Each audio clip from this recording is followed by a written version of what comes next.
বন্ধুরা, স্বাগত তোমাদেরকে টমটম টয়েসে। আমরা গল্প দাদুর কাছে চলে এসেছি। আজকে রাতে জন্মাষ্টমী, তাই শ্রীকৃষ্ণের জন্মাষ্টমীর ইতিহাস শুনতে। তাই দাদু, বলবি তো? হ্যাঁ বজ্জরু, শোনো তাহলে সেই জন্মাষ্টমীর ইতিহাস। তোমরা আগেই আমাকে বলে গেছো। কংস রাজা ছিলেন মথুরার রাজা। তিনি প্রবল অত্যাচারী। সেই কংস রাজাকে যেই দেখত সে ভয় পেয়ে যেত। কিন্তু এই কংস রাজা একদিন দৈববাণী এক শুনলেন।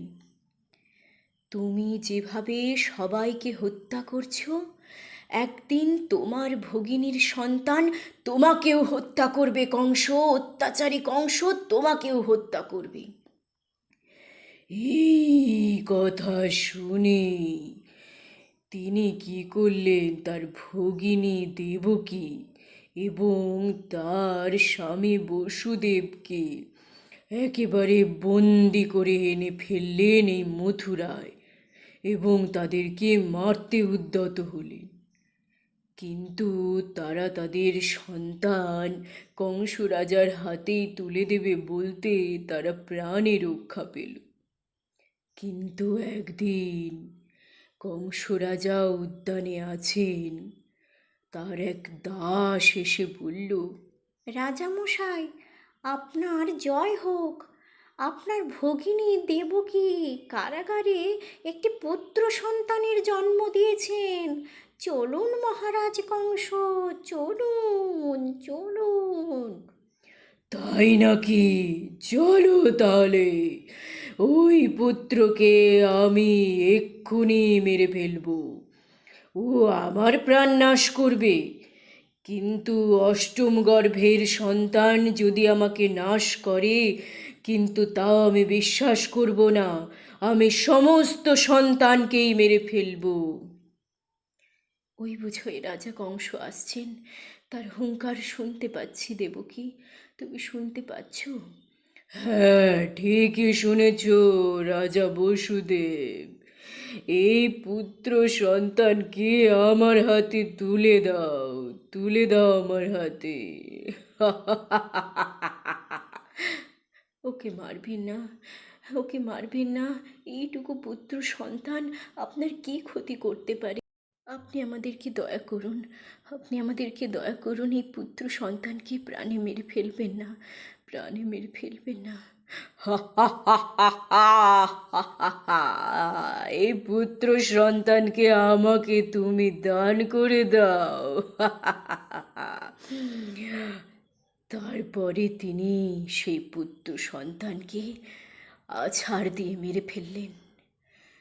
এইভাবে কংস একের পর এক দেবকী এবং বসুদেবের সমস্ত সন্তানদেরকে আছাড় দিয়ে দিয়ে মারতে লাগলেন। কংসের এই হিংসা এবং রাগে এবং দৈববাণীর সেই ফলে একটি সন্তানও রক্ষা পেল না, একটি সন্তানও রক্ষা পেল না। এরপর অষ্টম গর্ভে জন্ম নিলেন ভগবান শ্রীকৃষ্ণ। কিন্তু বসুদেব এবং দেবকী এখনো বড়ই চিন্তায় রয়েছেন। আমরা কি করে এই পুত্র সন্তানকে রক্ষা করব? হে বিষ্ণু, হে বিষ্ণু, আমার এই পুত্র সন্তানকে রক্ষা করুন। আমরা অনেক সন্তান হারিয়েছি, আমরা যে আর সইতে পারছি না। আমাদের বুকের ভেতরটা যে একবারে পাষাণ হয়ে গেছে। শ্রী বিষ্ণু দেখা দিন। তখন শ্রী নারায়ণ নিজেই দেখা দিলেন। স্বয়ং বিষ্ণু এসে দেখা দিলেন বসুদেব আর দেবকীকে, আর বললেন, তুমি চিন্তা করো না বসুদেব, আমি স্বয়ং জন্মগ্রহণ করেছি তোমার পুত্ররূপে। তোমার পুত্ররূপে জন্মগ্রহণ করেছি ওই পাপী কংসকে হত্যা করতে। আমার রক্ষা আমি নিজেই করব বসুদেব। তুমি এই পুত্র সন্তানকে বাঁচানোর জন্য এই ঝুড়ি নাও, এই ঝুড়ির মধ্যে এই পুত্র সন্তানকে রাখো, এই ঝুড়িটা গ্রহণ করো। হ্যাঁ, দিন দিন স্বয়ং বিষ্ণু নারায়ণ, আপনি রক্ষা করুন। বলুন আমাকে কি করতে হবে। আপনি যেভাবেই বলবেন আমি আমার পুত্রকে সেভাবেই রক্ষা করব। কিন্তু আমার হাতে যে কারাগারের শেকল পরানো, আমি কি করে আমার পুত্রকে রক্ষা করব? আমি কি করে ওকে নিয়ে যাব? আপনি বলুন আমাকে। আমি স্বয়ং নিজেই নিজের রক্ষা করব বসুদেব। তুমি শুধু আমার কথা মতো এই ঝুড়ির মধ্যে তোমার সন্তানকে তুলে নাও। এর মধ্যে আমার আশীর্বাদ দিয়ে আমি নিজেই নিজেকে দান করলাম। তোমার পুত্ররূপে আমি জন্মগ্রহণ করেছি শুধুমাত্র এই পাপী কংসকে ধ্বংস করতে। এখানেই রাখো তোমার পুত্র সন্তানকে এবং নিয়ে যাও গোকুলে, সেখানে নন্দ রাজার ঘরে এবং মা যশোদার কোলে যে সন্তান জন্মগ্রহণ করেছে তাকে তুমি নিয়ে এসো তোমার এই সন্তানকে রেখে। তুমি নিশ্চয়ই পারবে। নিয়ে যাও বসুদেব, তুমি তোমার এই সন্তানকে নিয়ে যাও। তোমার রক্ষা এবং আমার আশীর্বাদ দুটোই তোমার সঙ্গে থাকবে। তুমি নিয়ে যাও, অতি সত্বর তুমি নিয়ে যাও। খুব তাড়াতাড়ি নিয়ে যাও বসুদেব, তুমি আর দেরি করো না। খুব বেশি দেরি করো না, তাহলে কংস রাজার সমস্ত লোক আবার তা জানতে পেরে যাবে। হ্যাঁ বিষ্ণু, আমি এক্ষুনি যাচ্ছি, আমি এক্ষুনি নিয়ে যাচ্ছি। এই বলে বসুদেব সেই ঝুড়ির মধ্যে কৃষ্ণকে নিয়ে চললেন এবং তার শেকল গেল কেটে। তিনি নিয়ে চললেন তার পুত্র সন্তানকে এবং সেই কংসের কারাগারে দেবকী শুধুমাত্র বিষ্ণুর সেবা করতে লাগলেন, বিষ্ণুর আরাধনা করতে লাগলেন। হে বিষ্ণু, পরম বিষ্ণু, আমার পুত্রকে রক্ষা করুন, আমার পুত্রকে রক্ষা করুন। আবার সেই কারাগারের সমস্ত দরজা খুলে গিয়ে বসুদেব বেরিয়ে এলেন এবং সমস্ত প্রহরীরাও ঘুমিয়ে পড়ল অদ্ভুত দৈবিক এক আশীর্বাদে। বসুদেব সেই পুত্রকে নিয়ে চললেন, বহুদূর চললেন এবং পথে সেই যমুনার জলে অদ্ভুতভাবে প্রবল ঢেউয়ে তিনি চললেন। ঢেউয়ের মধ্যে থেকে এক অদ্ভুত রাস্তা তৈরি হয়ে গেল। তিনি তার মধ্যে থেকে চলতে লাগলেন, ধীরে ধীরে চলতে লাগলেন। তিনি যখন সেই রাস্তায় চলতে লাগলেন তখন বসুদেব যেভাবে তার পুত্র কৃষ্ণকে ঝুড়ির মধ্যে নিয়ে রাখলেন, তখন স্বয়ং বাসুকী নাগ এসে তাকে রক্ষা করল। কারণ পথে প্রচণ্ড ঝড় বৃষ্টি, প্রচণ্ড ঝড় বৃষ্টির সেই রাতে কিছুই চারিদিকে দেখা যাচ্ছে না, প্রবল ঢেউ। তাই সেই পুত্রের গায়ে যাতে না কোনো আঁচ লাগে, তাই বাসুকী নাগ তার ছাতা হয়ে রইল। সেই প্রবল ঢেউয়ে টালমাটাল হয়ে বসুদেব চলতে লাগলো। বসুদেবকে পৌঁছতেই হবে যমুনার ওই পারে, নন্দ রাজার ঘরে, যেখানে জন্ম নিয়েছে কোনো এক আরেক সন্তান, যাকে নিয়ে আসতে হবে আবার এইভাবেই যমুনা পেরিয়ে। তবেই তিনি তার পুত্র এই কৃষ্ণকে রক্ষা করবেন, যিনি স্বয়ং বিষ্ণুর অবতার, দেবকী এবং বসুদেবের সন্তান, দেবকী মায়ের অষ্টম গর্ভের সন্তান সেই শ্রীকৃষ্ণ, যার হাতে ধ্বংস হবে এই কংস রাজা। মথুরার অত্যাচারী রাজা কংস ধ্বংস হবে এই কৃষ্ণের হাতেই। দৈববাণী হয়েছিল, তোমার ভগিনীর অষ্টম গর্ভের সন্তানই হবে তোমার মৃত্যুর কারণ কংস। পাপী কংস, তোমার মৃত্যুর কারণ হবে তোমারই বোনের অষ্টম গর্ভের সন্তান। এইভাবে বসুদেব চললেন যমুনা পেরিয়ে এবং যমুনার প্রবল ঢেউ পেরিয়ে তিনি একেবারে পৌঁছে গেলেন প্রায়। কিন্তু সেই প্রবল ঢেউয়ে তিনি কখনো একেবারে যেন ডুবে যাচ্ছেন, কিন্তু আবার তিনি রক্ষা পাচ্ছেন, কারণ স্বয়ং ভগবানই যে তার মাথার ওপরে ঝুড়িতে রয়েছে এবং শ্রীকৃষ্ণ পরম আনন্দে খেলা করছেন। তিনি পৌঁছে গেলেন সেইভাবেই গোকুলে। গোকুলে গিয়ে দেখলেন সত্যি নন্দরাজার ঘরে যশোদা মায়ের পাশে আরেক সদ্যোজাত শিশু।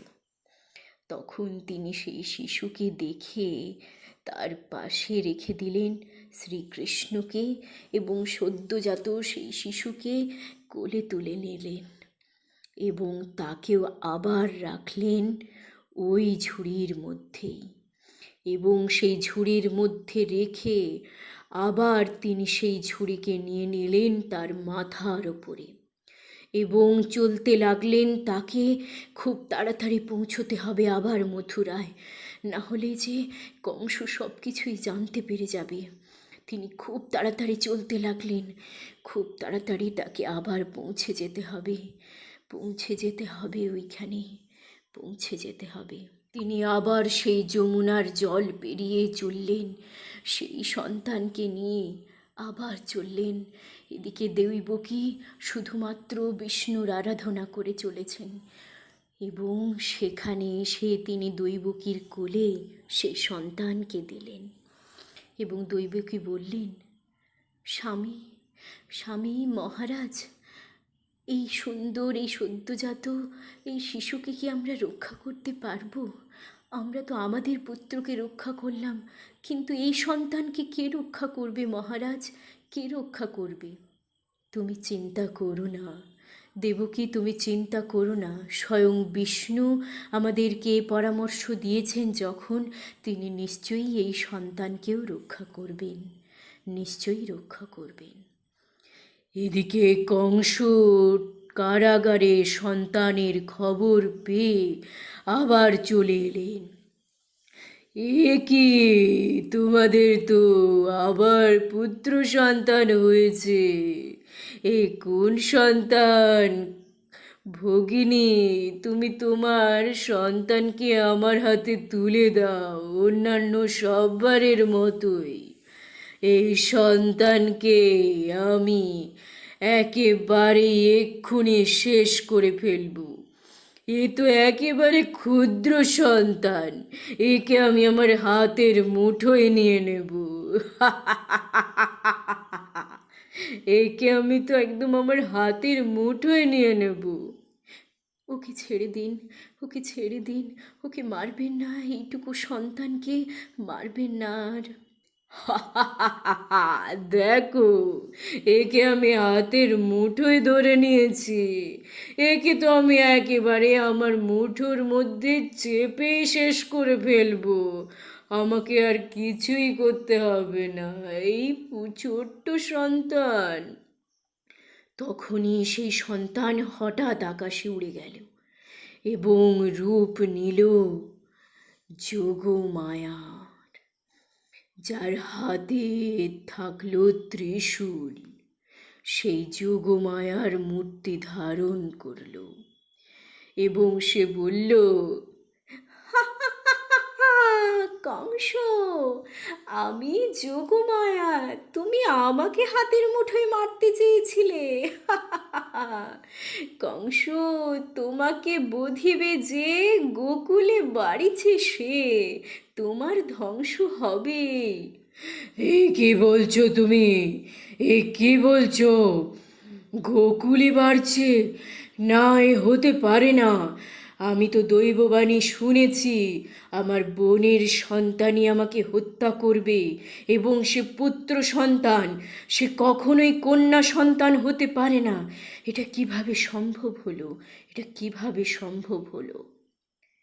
তখন যোগমায়াকে দৈবকী এবং বসুদেব প্রণাম জানালেন এবং কংস ভাবতে লাগলেন কি করে এই কন্যা সন্তানের জন্ম হলো, এবং সেই যোগমায়া তার রূপ নিয়ে আবার বিলীন হয়ে গেলেন মহাকাশে। একেবারে বিলীন হয়ে গেলেন এবং তার সেই কথা কংসের কানে বাজতে লাগলো, তোমাকে বুঝিবে যে গোকুলে বাড়িছে সে। কি বাচ্চারা, শুনলে তো? ভালো লেগেছে তো জন্মাষ্টমীর ইতিহাস, শ্রীকৃষ্ণের জন্মকাহিনী? হ্যাঁ দাদু, খুব ভালো লেগেছে। আমরা এরকম গল্প আরও শুনবো। বন্ধুরা, তোমরাও কিন্তু এরকম গল্প শুনতে সাবস্ক্রাইব করে দাও। TomTom toys, tata. Tata, bye by.